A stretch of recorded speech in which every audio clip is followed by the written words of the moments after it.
now you're becoming a doctor in UK. You know, what do you need to do? How to actually deal with money effectively and how to really thrive in your career. So we have Dr. Tim and Dr. David. So they are both, they just graduated from Cardiff University and they are foundation doctors. Tim is an academic foundation doctor. So he's in the specialized foundation program. And Tim works at the King College Hospital and David works in St. George's Hospital. So they have, they've really thrived in their careers, I would say, already as F1s. And they really have the best tips about finance and professional development. So leaving on to you, David. And yes, I'm here. Hello, can you hear me? Yes, yes. Can you see the slide? Yeah, it's perfect. Okay, nice. So yes, I'm David and Tim, but Tim is behind. So we both did AFP in London. So today we're going to talk about finance and professional development. I had to do a slide credit to the Dr. Anthony Ujaya. So a lot of the slides is also taken from him. So this is a busy slide, but because I know there's a pre-medical and medical in this talk. So let's think about the time in training. So the take home, so on this diagram, I'm kind of demonstrating we were spending 5 years in medical school. And after that, there will be more time, as what Richard mentioned as well. We're going to spend as a doctor or try to get into the training. So this slide telling you the competition, it doesn't end. It will just continue. It will reapply at each point. Some of them apply with GP training. Then again, they'll have to do the same application again. And some of you will apply with specialty training. Again, you will have to spend more time. And then another thing I would like to mention is, our starting salary, so the thing about how much we're earning once we graduated, is actually not very attractive. So if you look at the diagram on the right, compared with other professional, junior doctors earning around 23 grand, but 23 grand per year, or but that probably is quite old figures. But that's just showing you is compared with other occupation, we're not starting a very high salary, okay, compared to retail, like working in Tesco and things like that. We'll probably earn similar to what they are earning despite spending 5 or even years in medical school or try to apply multiple times. So let's bring this into context. Okay, did you already seen this slide? As an England foundation doctor and then progress through your training in NHS. If you want to stay in NHS, then you'll become a CA, CT1, CT2, whatever. So that is how much NHS will pay you, okay, if you want to stick with the NHS. And you can see, well, they'll pay you more as you're going down along the line, okay? So you see there's an increase in how much you get earned. So that's good. But then on the other hand, the other thing we need to think about is your taxation. So in this society, in the UK, the thing you need to understand is the more you earn, the more you pay. So that means the more you earn, the more you get giveaway. So you might not getting much more money to take home. So look at the diagram on the left here. Okay, so you can see you have some personal allowance. Okay, so like up to a certain amount is free, but then after that certain amount, then you get taxed on. The more you earn, the more you get taxed on. From 20% to 40%, and the final category here is 45%. Okay. 45% is, you can think of it as almost half of your earning go to the government. And that is just taxation alone. So that doesn't include your other things like national insurance, all these other costs you need to think like pension and blah, blah, blah, all the kind of extra additional costs on top of that. Now, just take a moment to think about this. The people who's earning 150 grand per year, these people probably not going to do medicine, or they are probably like business people are smart enough not to do medicine. They will be able to afford to hire someone to help them to pay less tax, a professional called accounting and finance. Okay, so these people is able to actually hire the specialist financial advisor to help them to pay less tax. Very irony. And the people that are not reaching the cap, doesn't require paying tax neither. Okay, so it's just the people fall in between, which is us. You're looking on the right. So this is what your So we will, the profession that will be paying tax, and we'll be the professional that unable to spend money to get an accountant to help us to pay less tax. So that will be us, okay? Now, to understand this, it's very simple, okay? Well, forget about all those like extra money you earn. Just think about your basic you earn. So this is your total amount. Take away your tax-free allowance, and then the remaining amount times whatever the tax. So for example, 20%, so times by 0.8. So that's what you're going to earn plus your tax-free allowance. Okay, it's very simple. So that's how you're looking at the total amount. So your total amount doesn't change. Okay, let's put this in the context. This is what your pay slip is going to look like. Okay, forget about all these like code and things. You will learn that when you come. The only thing I want to focusing on is here. So like how much you pay out. So your national insurance, your NHS pension, and your net pay. Okay, so that's what you're going to take home, around 2,600, and that's before the tax. So that so because that is actually the first 6 months. First 6 months is usually tax free because you're not reaching the 12,500. So the key here is saying. So the idea of the pay slip is telling you, because your total amount doesn't change, okay, guys, we already discussed that. Your total amount doesn't change. The total amount is based on this value, take away this value, and then times whatever left the tax, it doesn't change. So don't get to fall in the trap, your total amount doesn't change. Your pay slip is complicated. It's everything complicated because they don't want you to understand. That's the whole point. And then when you, the key thing, the only thing about pay slip is your monthly flexibility, because how much you take home might be different depending whether your money is being taxed or not. If you are within the cap, the first 6 months as a junior doctor, it might not be taxed. So that's why you have more to take home, okay?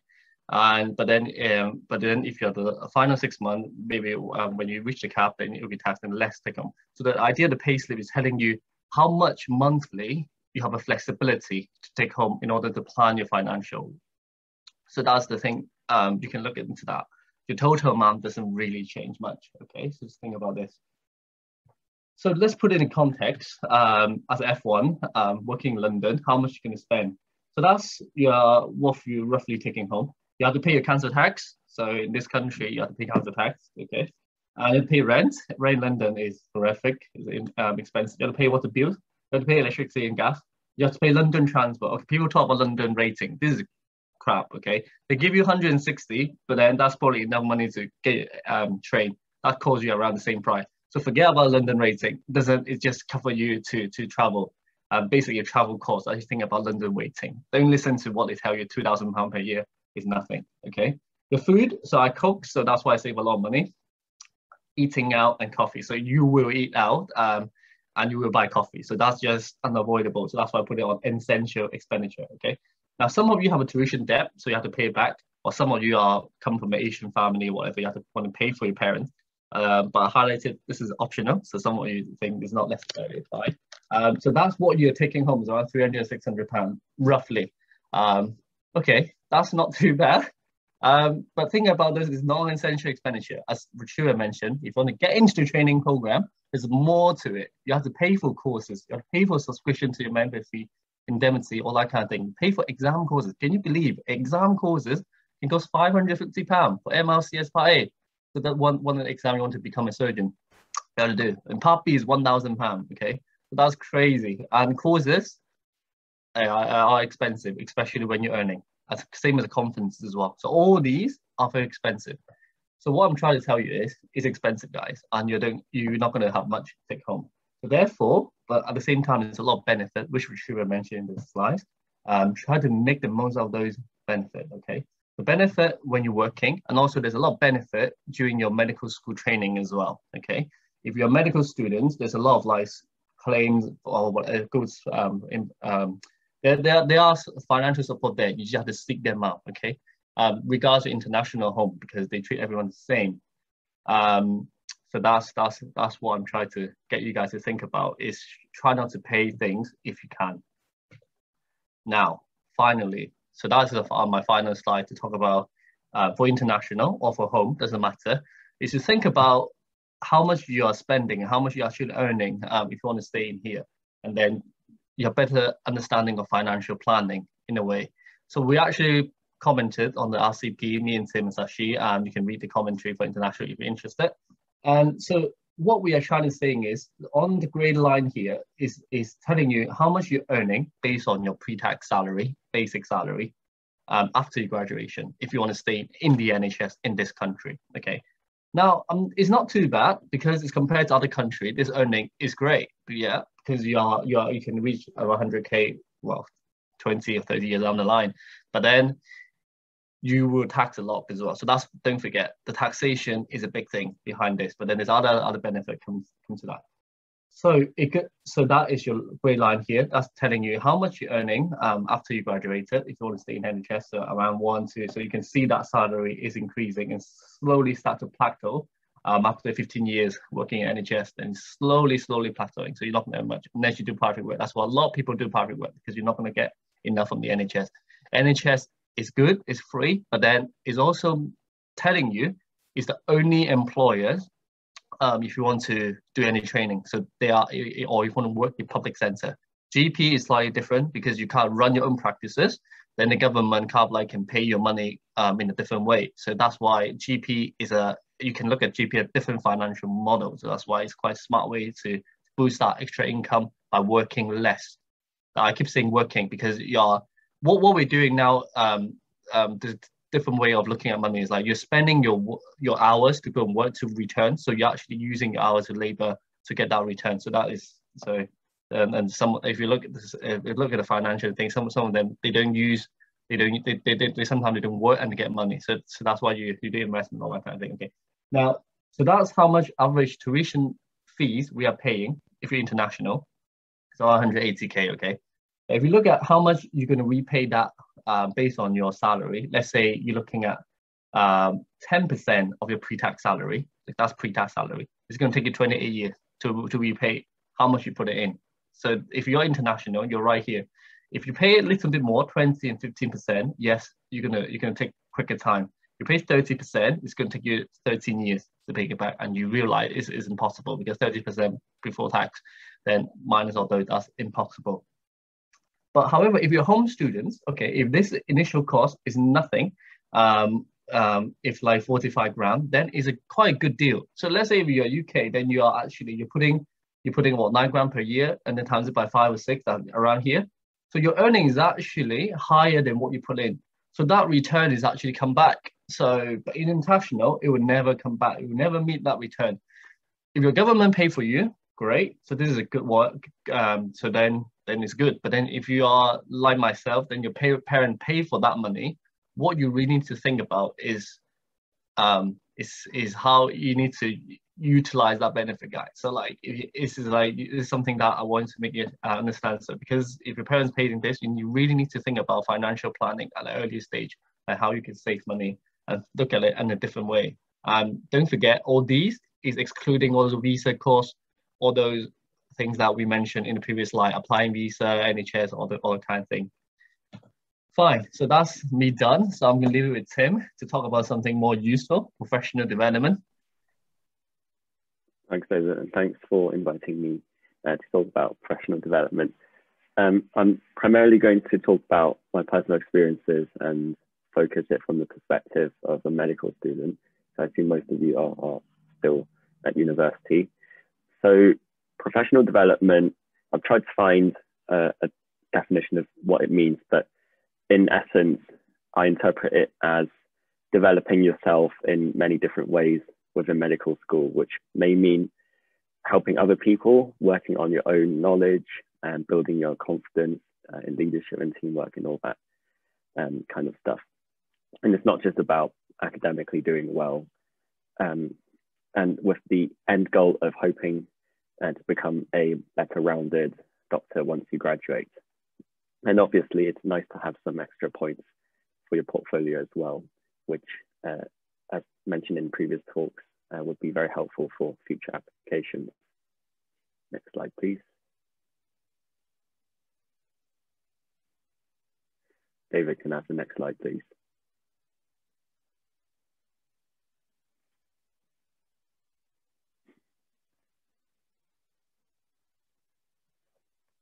Hello, David.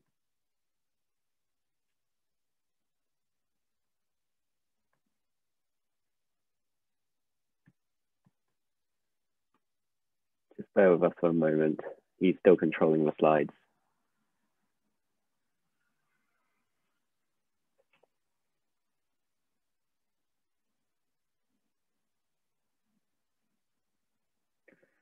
Okay, fine. I'll share my own screen then.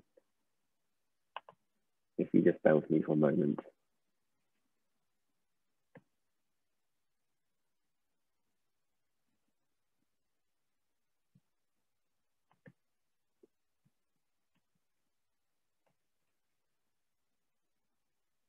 So I hope you can still see what's happening here. The ways to get involved in developing a portfolio, or you're sort of developing yourself generally, there are many ways to do it. And just a second, I think we cannot see your full screen. So if you don't mind just like putting on the full screen. Tim, you've got full control now of the screen. Yeah. Can you see that now? Yeah. Cool. So there are many ways to develop yourself professionally. And I've listed a few things that I've been involved in the past, including obviously working with CHIPS and other societies as well. And that's very good in helping to develop your teamwork, your leadership skills, as well as generally meeting different nice people.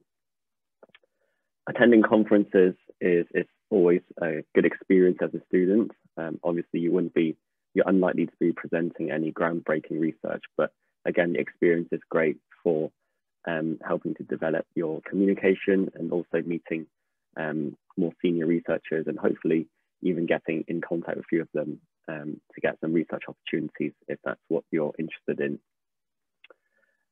Being part of student societies, especially medical ones, means that you are often invited to do a lot of teaching, again, if that's what you're interested in. And again, that's really good. One of the best ways to not only improve your communication, but also for you to properly learn a subject in a lot of detail. With everything being online now, there's a lot of courses, and I personally would recommend a website called Coursera, where there are lots of different medically or non-medically related subjects which you could explore. In particular, I did one on medical statistics, which is very interesting. It's not something that medical school teaches you a great deal of, so that's certainly something that it's worth exploring, perhaps in the summer holidays. Another thing that's worth having a look at, especially for portfolio building, is essay prizes. There are lots of different colleges for different specialties, and they often have undergraduate essay prizes which you can submit to, and often they don't get a lot of people applying, so your chances of winning a prize is relatively high. And again, if you're interested in a particular specialty or research, then taking some time in the summer holidays, perhaps a week or two, to do some placements as well can be very useful, especially outside of the UK, where it gives you an opportunity to look at healthcare from a different perspective. And obviously, in general, just making friends and lots of contacts is a great way of developing yourself and contacts as well. This was a slide made by our friend Anthony, who's an F2, but it summarizes what our main resources are for developing yourself academically in each year group. So it may be worth screenshotting this slide. Depending on which year group you're in, different resources are great. And I'm sure all of you would have come across past medicine, which you can see applies to almost all year groups. And you can also see that a lot of it is now online-based revision sessions, such as OFGeezy and CHIPS. So again, these are really great resources, which are very easily accessible. So some personal tips and experiences and some photos of me and other people from year one to now, of what I did to develop myself professionally, but also to meet new people and to have a good time and to explore interests. So a big part of my interests are in research, and one of the top tips I have, especially if you're starting off in first and second year, is to do it with friends, because you can share a lot of ideas with each other and you get things done a lot quicker. So this was a photo of me in first year with David and John, presenting on a subject that we knew absolutely nothing about, but somehow we managed to make a poster out of it and presented it. and that marked the start of our academic career, essentially. Sometimes you have to be more proactive to approach supervisors. Some people are great at offering projects to you, especially if you come across someone nice on placement. But if you're interested in something, it's always worth asking around for opportunities. Be open about doing stuff outside of your comfort zone or outside of your own interests, especially at an early stage. It's important that you actually just get experience in research or in a clinical environment, rather than becoming an expert in the area that you want to specialize in. Obviously, if you get both, then it's a win-win situation. But often as a student, you may not necessarily get the most appealing of projects, but it's often the experience that counts the most. It's important as well not to forget about your studies. And again, if you're academically inclined, you could think about doing an intercalated year, either a Bachelor of Science or Master's. And I did mine at St Mary's in London. Again, conferences. So lots of colleges, especially offer undergraduate conferences. So the Royal College of Surgeons of Edinburgh do an annual undergraduate symposium near Swansea, and that's very, very easy to get in as long as you've got something to present. And we even managed to present something related to blood cancer at the surgical conference. So to be honest, I don't think they really read our abstract properly, but it's a good way to get some points in your CV to say you've presented at a national conference. And aim to present whatever you have from your SSCs, especially from third year onwards, where you get more independence and you get more time to collect data. And there are often lots of opportunities to present them at national conferences, and especially in Wales, where I trained, that counts as national because Wales is technically still an independent country. Plenty of opportunities to do teaching, as I mentioned earlier, especially with CHIPS. And again, you don't have to be an expert, but as long as you're keen, no one's going to say no. And joining committees can help with leadership aspects of your portfolio. And some very general tips. Find out what you're interested in. It doesn't have to be specifically research. If you're not interested in it, it can be teaching, can be leadership, can be management, that kind of stuff. But I would say if you know what you're interested in and you want to get more experience, best to start early on rather than leave it until fourth or final year when things get really busy. And in general, try and enjoy the learning process. So this was me doing my project with my supervisor, doing some teaching with CHIPS, and me looking very excited at a teaching event somewhere once upon a time.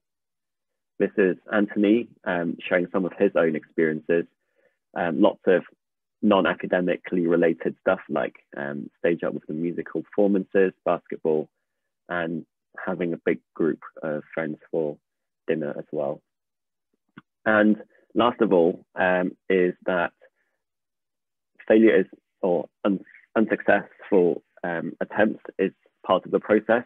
So I've had multiple failures as part of my process to try and develop myself, including essay prizes, trying to reach out to supervisors who completely blank you, getting rejected after interviews, and being unsuccessful with research papers. But that's all fine. That's all part of the research journey. And the more you try, the more likely you will succeed. And I'm not sure what this slide is about, but Anthony made it, so you can have a quick look at it in your own time. And these are just some pictures of rejection emails that I've had, and important not to get too disheartened. It's all part of the process and happens to all of us. So thanks very much, everyone, for bearing with me early on with the technical issues. This is my email if you want to reach out for any advice about anything. And good luck to everyone. Amazing. Thank you so much, Tim and David. I think that was a very, very nice presentation as well, because I think it's essential, isn't it? Ruchira mentioned a little bit about how your progression into specialty training is and how to thrive as a medical student here in the UK.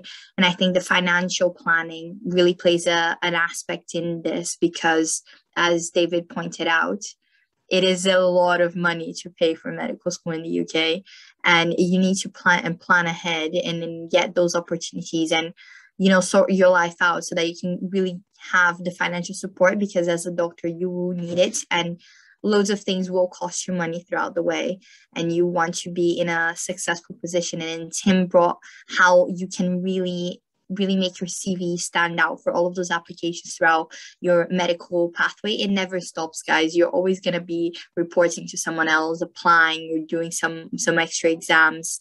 So the CV and the professional preparation really counts. So really thank you for that, Dr.